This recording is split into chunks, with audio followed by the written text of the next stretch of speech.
हामीले बाचा गरेका झैं हाम्रो च्यानल ट्रिकोन टेल्स 50,000 सब काउन्ट पुगेसँगै आज लिएर आएका छौं हाम्रो पहिलो प्रश्न उत्तरको भिडियो। 76औं श्रृङ्खलामा हामीले प्रश्न सोध्नुहोस् भनी एउटा कमेन्ट पिन गरिराखेका थियौं र त्यही कमेन्टको मुनि रिप्लाईमा श्रोताहरूले प्रश्न लेख्नु भएको थियो। त्यसपछिका केही श्रृङ्खलाहरूमा पनि त्यसरी नै प्रश्नहरू सङ्कलन गरेका थियौं। आज त्यही समस्त प्रश्नहरूको उत्तर दिन जाँदैछौं। जति पनि प्रश्नहरू सोधिएका छन् सबैका जवाफ हामी दिनेछौं। तपाईले सुन्न चाहनु भएको उत्तर अब सुनौ है त। सुरुमा नाम र वास स्थानको प्रश्नहरू सोध्नु भएको छ। आगमनजी सोध्नुहुन्छ, रिभिल योर नेम है सर। दिपेशजी, हजुर इन्ट्रोडक्सन दिनु पर्यो प्लिज। गुरुङजी, हजुरको एज कति होला? हजुरको भोइस साह्रै राम्रो लाग्छ। निमाजी, हजुर इन्डियाको देहरादूनदेखि सो देखाउँदै हुनुहुन्छ जस्तो लाग्यो। नेप्जी, म प्रोज्ञान हो, नेम चेन्ज गरे, real name, age, your hometown. प्रमेशजी, तपाईँ कुन प्लेसबाट? प्रमिनाशजी, तपाईँको नाम के होला? सीमाजी, तपाईँको नेम ट्रिकोन हो कि अर्को नेम छ? वाङजी, dear sir, where are you from actually? मेरो नाम सौरभ। मेरो उमेर चाहिँ अहिले म 28 वर्षको। देहरादूनबाट होइन, म भक्तपुरमा बस्छु र यहीँबाटै कार्यक्रम चलाइरहेको छु। लागौँ अन्य प्रश्नहरूतिर। फ्रेनाजी सोध्नुहुन्छ, र हजुरको हरेक एपिसोडमा ब्याकग्राउन्ड साउन्ड लाइक मान्छे बोलेको जस्तो त्यो के तपाईँ आफैले साउन्ड निकालेको हो या होइन? केही आवाजहरू म आफै रेकर्ड गर्छु भने केही युट्युबमा रहेको फ्री टु युज साउन्ड इफेक्ट्सहरू। के तपाईँको पहिलादेखि नै एम्बिसन थियो युट्युबर बन्ने, यसरी नै सत्य घटनाहरू भन्ने? पहिलेदेखि नै यसरी फोकस्ड भई डेडिकेटेड हरर च्यानल नै क्रिएट गर्छु भनेर त सोचेको थिइनँ, तर कथाहरू सुन्न र सुनाउन रमाइलो लाग्ने भएकोले निरन्तर अहिले पनि दिँदैछ। कमेन्टमा हरेकजनाको रिप्लाई के तपाईँले मात्र गर्नुहुन्छ? अनि लास्टली, दार्जिलिङ कहिले आउनुहुन्छ? हरेक कमेन्टमा म आफै कमेन्ट पढेर रिप्लाई गर्ने गर्छु। त्यो कुनै अटोमेटेड वा कपी पेस्ट रिप्लाई होइन कि हरेक शब्दहरू म टाइप गरेरै रिप्लाई गर्छु। अनि दार्जिलिङ आउने कुरो चाहिँ घुम्ने इच्छा त छ, कुनै दिन अवश्य आउनेछु। म्याट्स जी सोध्नुहुन्छ, face reveal, if you're not ready that's okay. Face रिभिलको विषयमा धेरैजना श्रोताहरूले कौतूहलता व्यक्त गर्नुभएको छ। फेस रिभिल गरिहाल्ने मेरो अहिले विचार चाहिँ छैन। यो क्युएनएको लागि जस्तै कुनै माइलस्टोन अङ्कित गरेर गर्छु कि भनेर सोचेको चाहिँ छु, तर निश्चित भइसकेको चाहिँ छैन। What made you want to start this channel? अरुणजी सोध्नुहुन्छ, कसरी यस्तो स्टोरी सुनाउन मन लाग्यो? हेटौँडाजी, किन यसमा इन्ट्रेस्ट भएको? मलाई चाहिँ सानैदेखि व्याख्या गर्न नसकिने विषय भूत र आत्माहरूको, एलियन्सहरूको यस्तो विषयमा धेरै चासो हुने गर्थ्यो। भूतका चलचित्रहरू र कथाहरू सुन्न धेरै नै रमाइलो लाग्थ्यो। पहिले त्यो रेडियोमा आउने कार्यक्रम सबैले सुन्नु भएको थियो होला। मलाई पनि त्यो कार्यक्रम मन त पर्थ्यो, तर 5 मिनटको कथालाई साउन्ड इफेक्टहरू बढी नै हाल्थ्यो। एउटै वाक्य 4-5 चोटि दोहोऱ्याएर 30 मिनटको कार्यक्रम बनाइन थालेकोले मैले सुन्न पनि छाडिदिएँ। अनि युट्युबमै यसरी हाल्ने प्रेरणा चाहिँ मिस्टर नाइटमेयर भन्ने च्यानलबाट आयो। बेला बखत त्यस च्यानलको एपिसोड्सहरू सुन्ने गर्थेँ र निकै इन्ट्रेस्टिङ लाग्थ्यो। त्यसपछि मैले युट्युबमा नेपाली भूतको कथाहरू भन्ने च्यानलहरू खोजेँ, तर एउटै भेटिनँ। अनि सुरु गरेँ। Would you ever consider a live stream on here? यस्तै प्रश्न अन्सारजीले पनि गर्नुभएको छ। Can you do live podcast where you tell the stories live and also communicate with listeners? Live stream चाहिँ अहिले गरिहाल्ने सोच त छैन, तर आगामी दिनहरूमा गर्न चाहिँ सक्छु। What are some obscure habits or superstitions that you had since childhood? यो राति नङ काट्नु नहुने, ठुलो स्वरले पनि बोल्न नहुने अनि सुसल्नु पनि नहुने यस्ता कुरा सुनेरै हुर्किएको। सुसल्न चाहिँ सुसलेको छु होला, तर नङ चाहिँ राति कहिले काट्ने गर्दैन। अब राति नङ त्यसरी काट्दा के पो होला कि भन्ने डरले हो कि अब साँच्चै नै बानी लागेको हो, त्यो चाहिँ थाहा छैन। What are your fears, your biggest fear? डर भनेको चाहिँ सिचुएसन अनुसार उत्पन्न हुन्छ र बदलिँदै पनि जान्छ। त्यसै भएर यही हो भनेर चाहिँ तोकेरै भन्न सक्दैन। If you were a ghost, where would you haunt? I would not want to be a ghost. So यदि म भए भने के गर्छु, तर्साउँछु तर्साउँदिन भनेर त्यो भएपछि मात्रै थाहा होला। What is the best horror TV show, movie you've ever watched? Recommend. अहिलेसम्म मन परेका हरर मुभिजहरू त धेरै छन्। Exorcism of Emily Rose, devil, Thai horror movie coming soon. सिरिजमा चाहिँ the haunting of Hill House निकै नै राम्रो लागेको थियो। हरर सिरिज मन पराउनु हुन्छ भने म हन्टिङ अफ हिल हाउस चाहिँ रेकमेन्ड गर्छु। बेन्च वाच गरेको थिएँ मैले चाहिँ। वाट्स मोर स्केरी, गोस्ट्स और फ्लाइङ ककरोच? अभियसली मेरो लागि चाहिँ भूत नै हो। बग्स, किराहरू देखिन्छ मलाई खासै डर लाग्दैन। Will you ever post bloopers? ब्लुपर्सहरू फनी पनि हुन्छन् तर धेरै चाहिँ मेरो केसमा फ्रस्ट्रेटिङ हुन्छ। यो रेकर्ड गर्दाखेरि कहिलेकाहीँ टङ धेरै क्लिक गरेको आवाज आउँछ अनि त्यो आफ्नै सलाइभाको आवाजले यस्तो धेरै फ्रस्ट्रेसन हुन्छ कि अनि कहिले एउटा लाइन स्किप गरेर अर्को लाइन पढिरहेको हुन्छ अनि त्यो आफूले प्रिपेयर गर्दाको भन्दा रिमिक्स प्लट लागेपछि कहाँतिर जम्प गरे भनेर हेरिबस्नुपर्छ। रमाइलो पनि हुन्छ। टिम मेम्बर्सहरूको प्रश्न गर्नुभएको छ। आकृतिजी सोध्नुहुन्छ, हजुरहरू कतिजना मेम्बर्स हुनुहुन्छ? समिताजीको प्रश्न, ट्रिकन टेल्सको कतिजना न्यारेटर हुनुहुन्छ? हु केयर्स जीको प्रश्न, एक्लैले युट्युब चलाउनुहुन्छ कि टिम नै छ दाइ? दिपेश बस्नेतजीको 3टा प्रश्नहरू। च्यानल स्टार्ट गर्दा कतिजना हुनुहुन्थ्यो अनि हजुरको यो च्यानलमा हाल कतिजना मेम्बर सहभागी हुनुहुन्छ? अब त सब नै एकदम बढे, मेन्टेन कसरी गर्नुहुन्छ? टिमको कुरा गर्नुपर्दा चाहिँ सुरु गरेदेखि अहिलेसम्म म मात्रै हो। कथा सङ्कलन, स्क्रिप्ट तयार गर्नेदेखि लिएर रेकर्डिङ, एडिट यी सबै म आफै गर्छु। ट्रिकन टेल्स एक्लै चलाइरहेको छु। तर कुनै सुझावहरूको लागि म मेरो दाइसँग सल्लाह गर्छु अनि उहाँबाट च्यानलको विषयमा अन्य सुझावहरू पनि बेला बखत लिने गर्छु। मैले त्यसरी सुझाव लिने भएको हुनाले अनि सल्लाह पनि उहाँसँग गरिरहने भएको हुनाले टेक्निकली यो च्यानलमा 2 जना मेम्बर छौँ। At last congratulations on 50K sub. दिपेशजीलाई धेरै धेरै धन्यवाद। त्यस्तै गरी अब तर्साउने विषयमा प्रश्नहरू सोध्नु भएको छ।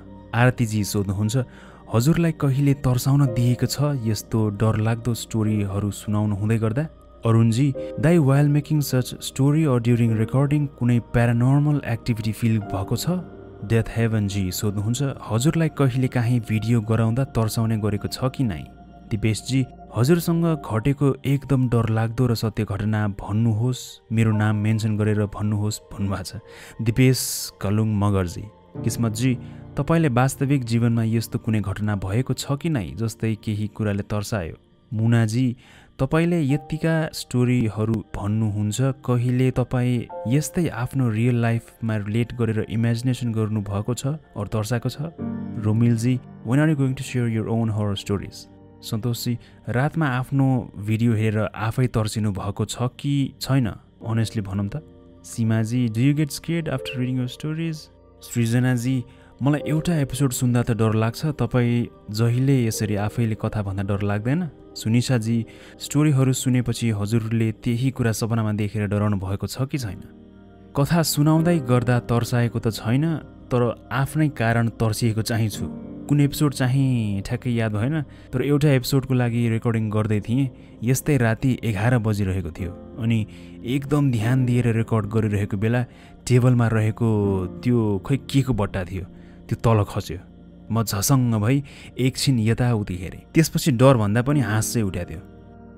मैले यो कथाहरू भनेकै कारणले नै डरलाग्दो सपना देखेको जस्तो त मलाई अहिलेसम्म लागेको छैन। अब बेला बखत डरलाग्दो सपना त जसले पनि देखिरहेकै हुन्छ, मैले पनि देख्न त देखिरहेकै हुन्छु, तर त्यो कथाहरूसँग जोडिएको जस्तो चाहिँ लाग्दैन मलाई। अजितजी सोध्नुहुन्छ, do you believe in ghost? टर्मिनेटरजी, भूतको घटना सुन्दा आई थिङ्क गड एक्जिस्ट, हजुरको के छ यो भनाइमा? सुनशाजीको प्रश्न छ, do you believe in paranormal activities? भूतहरूमा त विश्वास म गर्छु नै। मैले आफूसँग घटेको केही घटनाहरू 27औं र 30औं श्रृङ्खलामा भनेको थिएँ। भूतहरूमा विश्वास गरेसँगै भगवानहरूमा पनि म उत्तिकै गर्छु। मलाई के लाग्छ भने भूतहरू भनेको एनर्जी हुन्, त्यो शक्ति हुन्। कतिपय नकारात्मक हुन्छन् भने कतिपय सकारात्मक पनि हुन्छन्।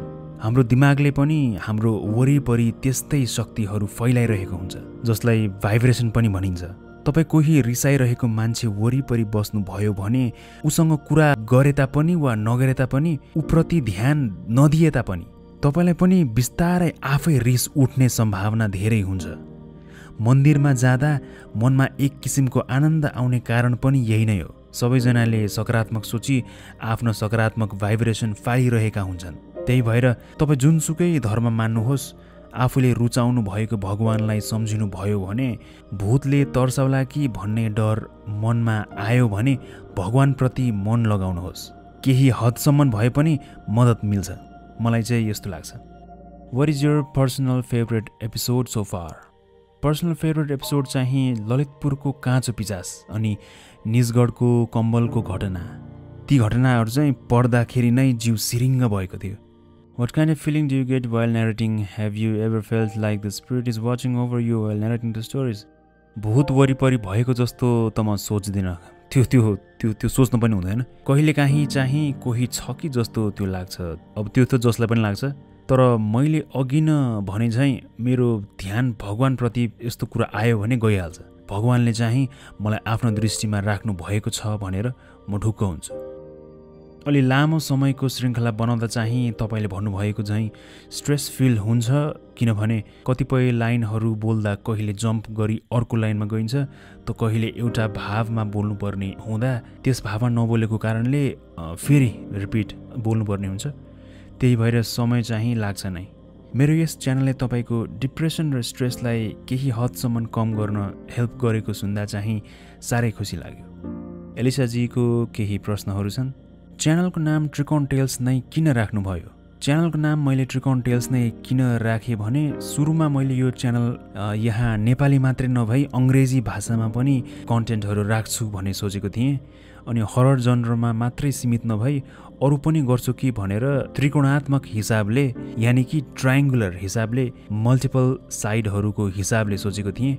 अनि त्यही भएरै च्यानलको नाम उच्चारण गर्दा त्रिकोण नभनी त्रिकोण भनेको, ताकि मैले यदि अङ्ग्रेजीमा गरेँ भने पनि त्यो बेला त्रिकोण भनिरहन नपरोस्, त्रिकोण भनेरै उच्चारण गर्न सकियोस् भनेर। हजुरको भोइस इज अमेजिङ, तर भूतले भनेको शब्द भूतकै आवाजमा आफै एक्लै बसेर सुन्दा डर लाग्दैन? रेकर्ड गर्दा चाहिँ त्यस्तो आफैले भूतको आवाज निकाल्दा पनि डर त लाग्दैन, तर त्यो रेकर्ड गरिसकेकोलाई जब एडिट गर्दै गर्दा कहिलेकाहीँ फास्ट फरवर्ड गरेर त्यही आवाज भएको ठाउँमा पुगिन्छ अनि नेक्स्ट के छ रियलाइज गर्दैन अनि जम्प स्केयर जस्तो भइदिन्छ। त्यो आफैले रेकर्ड गरेको त्यो भूतको जस्तो आवाज आफैले पहिलोचोटि सुने जसरी जम्प स्केयर टाइपको भइदिन्छ अनि एकछिन त ओहो जस्तो हुन्छ। अनि उहाँको वेल विसेस छ, हामीले एन्टरटेन गर्नुभएकोमा धन्यवाद भन्दै धेरै धेरै धन्यवाद तपाईँलाई। डिकिजी सोध्नुहुन्छ, do you modify the stories to make it more scary? मोडिफिकेसनको कुरा चाहिँ कमै श्रोताले मात्रै लेख्ने शैली मिलाएर अनि त्यो क्रमबद्ध रूपमा यसपछि यस्तो हुन्छ भने सिक्वेन्स मिलाएर बुझ्ने हिसाबले लेखी पठाउनुहुन्छ। अनि सुरुदेखि पढेर ती सबैलाई मिलाउँदै सिन एबाट सिन बीमा कसरी पुग्यो भनेर जोड्नको लागि थोरै यताउति मोडिफाई चाहिँ गर्नु नै पर्ने हुन्छ। आगमनजी सोध्नुहुन्छ, च्यानलको फ्युचर प्लान भन्नुहोस् अनि मुभी एक्सप्लेनेसनको आइडिया कहाँबाट आयो? च्यानलको फ्युचर प्लान अनुसार यही हो भनेर त मैले सोचेको छैन, तर एपिसोड्सहरू अहिले जसरी आइरहेका छन् निरन्तर यसै गरी लिएर आइरहने चाहिँ छु नै। अनि टिम पनि बढाउँछु कि हेर्दै जाउँ। मुभी एक्सप्लेनेसनको आइडिया चाहिँ केही श्रोताहरूले ट्रिकोन टेल्सकै आवाजमा चलचित्रहरूको पनि छोटकरीमा व्याख्या गरिदिएको सुन्न पाए हुन्थ्यो भनी अनुरोध गर्नुभएको थियो। अनि हरर चलचित्रहरू पनि मलाई मनपर्ने भएकोले उहाँहरूको अनुरोधलाई स्वीकार गरेको। आयुषजी सोध्नुहुन्छ, how much time does it take to make a video? भिडियोको लेन्थ अनुसार र भिडियोले डिमान्ड गरेको साउन्ड इफेक्टहरूको अनुसार बनाउने समय तोकिन्छ। एभरेजमा भन्नुपर्दा चाहिँ कन्टिन्युस काम गरेर सक्छु भन्ने हो भने 20-25 मिनटको एउटा राम्रो साउन्ड इफेक्ट्सहरू भएको भिडियो यो बनाउन चाहिँ पुरै एक दिनै लाग्छ। बिनाजी सोध्नुहुन्छ, एनिमेसन पनि गर्ने सोच छ कि वा अडियो मनपर्छ कि एनिमेसन भन्दा? अनि उहाँले आफूले मनपर्ने कुरा भन्नुभएको छ। कम्प्लिमेन्टको लागि चाहिँ धेरै धेरै धन्यवाद। एनिमेट गरेर गर्नको लागि चाहिँ एकजनाले गर्न सम्भव छैन, भविष्यमा सोचेको त छु तर तत्कालको लागि अडियोमै ध्यान दिनेछु। त्यसमाथि मलाई अडियोहरूसँग चल्न चाहिँ रमाइलो लाग्ने भएकोले पनि होला। केही श्रोताहरूले सत्य हो कि बनावटी हो भन्ने हिसाबको प्रश्नहरू गर्नुभएको छ। ईशानजीले सोध्नुहुन्छ के यो सत्य घटना हो? Anyway love you voice and stories. लेजनारजीले सोध्नुहुन्छ तपाईँ रियल नै भन्नुहुन्छ कि बनाएर अरूले पठाएको भन्नुहुन्छ? सब क्लियर कि छाटकाट? मान्छेहरूले बनाएर पनि पठाउन सक्छन्। अनि शीतलजी सोध्नुहुन्छ सत्य हो कि झुटो हो भनेर बुझ्नुहुन्छ? सुदीपजी सोध्नुहुन्छ अहिलेसम्म जति घटनाहरू यो च्यानलमा आयो सबै सत्य हुन्? प्राय कथा सुन्दा नै थाहा हुन्छ कि त्यो सत्य हो कि काल्पनिक भनी। धेरै जसो म मेरो इन्स्टिङ्क्टमै भर पर्छु, तर कुनै डाउट लाग्यो भने क्रस चेक गरेर त्यसरी पनि थाहा पाउने प्रयास गर्छु। मैले हालेको सुरुको केही श्रोतामा एउटा यस्तो श्रोता पनि पाएको छु जसले इन्टरनेटबाट कथा लिँदै मेरो हो भन्दै पठाउनु भएको थियो। त्यो चाहिँ एपिसोड तयार पारेर हालिसकेपछि मैले भेटेको थिएँ। कथा छाटकाटको विषयमा चाहिँ अघि नै पनि भनिसके, क्रमबद्ध रूपमा कथा नआउने हुँदा मिलाएर भनिदिने गर्छु। फेथजीले भन्नुहुन्छ more stories from Reddit please. रेडिटको कथाहरू भनेको त्यहाँको लेखकहरूको सृजना हो। त्यही भएर यस्तो कथाहरूमा ती लेखकहरूको मात्रै अधिकार हुन्छ। मैले धेरै अगाडि हालेको रेडिटको कथाहरू ती लेखककै आग्रहमा हटाइदिएँ। यसकारणले रेडिटको कथाहरू चाहिँ अब गरिँदैन होला, ठेगान छैन। तर आफैले सृजना गरी अनि केही श्रोताहरूले राम्रो तरिकाले काल्पनिक लेख्नु भएछ भने तिनीहरू चाहिँ हाल्न सकिन्छ नै। जेस्टरजी सोध्नुहुन्छ ब्रो अविवाहित हो कि छोराछोरी नि छन्? म अविवाहित नै हो, छोराछोरी हुने त कुरै भएन। फर्स्ट टाइम च्यानल सुरु गर्दा त स्टोरी पनि कसैले पठाउँदैनन् होला, कताबाट कलेक्ट गर्नुहुन्थ्यो? सुरुमा केही आफैले बनाएँ जहाँ सत्य घटना भनी लेखेको छैन। त्यसपछि कृपिपास्ताहरूबाट भन्न थालेँ अनि केही समयमै श्रोताहरूबाट कथा आउन थालिहाल्यो। ब्रो पनि हन्टेड प्लेसहरू भिजिट गरी भिडियोहरू बनाउने हो कि? हन्टेड प्लेसेसमा एउटा एपिसोडको लागि जाँदा बाँकी एपिसोड लिएर आउन सकिने हालत होला नहोला भन्न सकिन्न नि। त्यही भएर त्यस्तो ठाउँमा म जाने काम चाहिँ म कहिले पनि गर्दिनँ। त्यस्तै केही घटना घटेको छ कि भनी केही श्रोताहरूले प्रश्न गर्नुभएको छ। यसअघि पनि गर्नुभएको थियो तर धेरै प्रश्नको बिचमा गर्नुभएकोले यो हालिएको थिएन। एपिसोड 27 र 30मा चाहिँ मैले मसँग भएका घटनाहरू भनेको छु। यदि कसैले सुन्न छुटाउनु भएको छ भने त्यहाँ सुन्न सक्नुहुन्छ। कौस्तुभजी सोध्नुहुन्छ तपाईँको जिएफ छ कि छैन? प्लिज भन्नुहोस्। म सिङ्गल नै हो, गर्लफ्रेन्ड छैन। म्याट्सजीले सोध्नुहुन्छ सामान लुकाउने भूतले तपाईँको सामानहरू अहिले पनि लुकाउँछ? What you do other than YouTube? सामान लुकाउने भूत भन्ने एपिसोडमा भनिएको घटनाहरू मेरो पुरानो घरमा हुन्थ्यो। त्यो पुरानो घर त अहिले भत्काइसकिएको छ। अहिले त त्यस्तो छैन। What you do other than YouTube प्रश्नको उत्तरमा चाहिँ खासमा म आफै एउटा 3D आर्टिस्ट भएर काम गरिरहेको थिएँ। 3D एसेट क्रिएसनको काम गर्थेँ। त्यसपछि एनिमेसनको काम फ्रिल्यान्स गर्न थालेँ र अहिले पनि बेला बेला त्यही एनिमेसनकै काम फ्रिल्यान्स गर्छु। अब प्रायले भन्नुहोला आफै एनिमेटर भए किन एनिमेटेड भिडियो नलिएर आएको भनी। मैले अघि नै भने चाहिँ अडियोसँग चल्न चाहिँ मलाई साह्रै रमाइलो लाग्छ। एनिमेटेड पनि कुनै एपिसोड कुनै दिन बनाउनेछु।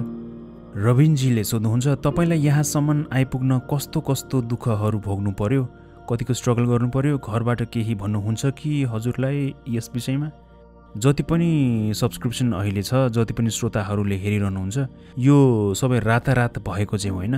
2019 को अक्टोबरदेखि सुरु गरेको, केही उतार चढाव त आए नै। एउटा समयमा चाहिँ निरन्तर दिउँ कि नदिउँ भनेर सोचमा पनि सुरुतिर परेको थिएँ। तर हप्तामा एउटा लिएरै आउने प्रयास गरि नै रहेँ। यस्तै भयो। सबैभन्दा ठुलो सपोर्ट नै मेरो घरबाट आएको हुनाले त्यस्तो केही अप्ठ्यारो भने छैन। समिताजी सोध्नुहुन्छ भूतले खाली सेतो लुगा मात्रै किन लाउँछ? उहाँको प्रश्नसँगै प्रीतिजीले रिप्लाई दिनुभएको छ मरेपछि सेतो कपडामा बाँधेर लान्छन्, त्यही भएर हो कि? यस प्रश्न पछाडिको उत्तर प्रीतिजीको रिप्लाई पनि हुनसक्छ। तर मलाई लाग्छ कि सेतो लुगा भन्दा पनि त्यो सेतो एनर्जी भएको कारण लुगा जस्तो देखिएको मात्रै हो। सङमेनजी सोध्नुहुन्छ दाजुले युट्युब करियर स्टार्ट कसरी गर्नुभयो? मलाई अडियो रिलेटेड कामहरू गर्न रमाइलो लाग्ने, साथै भूतका कथाहरू मनपर्ने हुँदा अडियो बेस्ड नै कुनै च्यानल क्रिएट गर्छु भनेर सोची सुरु गरेँ। सुभाषजी सोध्नुहुन्छ डोनेसन गर्न मिल्छ कि नै for your hard work. Video बनाउन सिग्निफिकेन्ट टाइम र एफोर्ट लाग्ने भएकोले हुँदा तपाईँले हार्डवर्कको लागि डोनेट गर्ने इच्छा व्यक्त गरेको देख्दा साह्रै खुसी लाग्यो। एप्रिसिएट गरिदिनु भएकोमा धेरै धेरै धन्यवाद। अन्त्यमा म के भन्न चाहन्छु भने प्राय सबै श्रोताहरूले पठाउनु भएको घटनाहरू म भनिदिने प्रयास गरेकै हुन्छु, तर कोही अरूको घटना चोरी वा इन्टरनेटका घटनाहरूलाई फेरबदल गरी आफ्नो भनी चाहिँ त्यसरी चाहिँ नपठाउनुहोला। कोरोनाको विभिन्न भेरिएन्टहरू फैलिरहेको हुनाले घर बाहिर हिँड्ने काम परे मास्क लगाएर चाहिँ बाहिर जानुहोला। मास्क नलगाई बाहिर जाने भुल नै नगर्नुहोला। अनि बाहिर तपाईँ गई कहीँ कतै छुनुहुन्छ भने एउटा पकेट सेनिटाइजर पनि राख्ने गर्नुहोस्। सेनिटाइजरले हात सेनिटाइज गरिहाल्नुपर्छ। र घरमै हुँदा पनि अन्य कोही मान्छे भेट्न वा कुरा गर्न आए मास्क लगाउन नबिर्सिनुहोला।